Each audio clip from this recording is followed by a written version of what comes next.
Hi, following our previous tutorial, you may have been asking yourself, yeah, what if we have many conditions? No problem, C++ has the solution for you. In fact, we can add as many solutions as we want by just adding this second statement, that is else if. For example, in our example here, in our case here, if it's less than 18, we are printing this one. Now if you may even go further, say like if right here, else if equal to 18, then you are 18. And we can even go further and write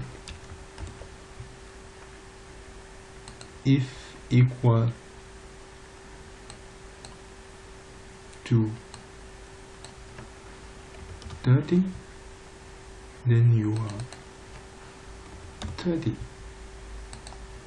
So then what will happen here is that if it's less than 18, we print this one. If it's equal to, the age is equal to 18, we are going to print this one. And if it is exactly 30, we are going to say that you are 30. Else anything, you are going to say that you are an adult.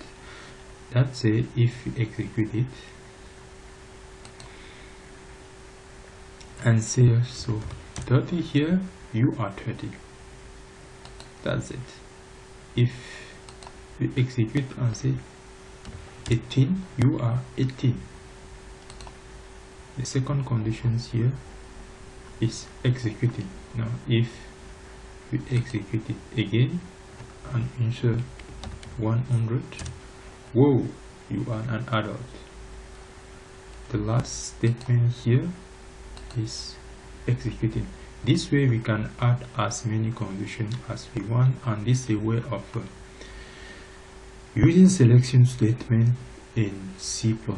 And here we make use of different operators. Be careful here, because in the condition here we add 2 equal instead of 1 assignment operator, and we can use less than or equal to or any condition that we want, that depend on you. So feel free to use the operator and play around with this short tutorial that we have seen, and then good luck and stay tuned for the next tutorial. Ciao.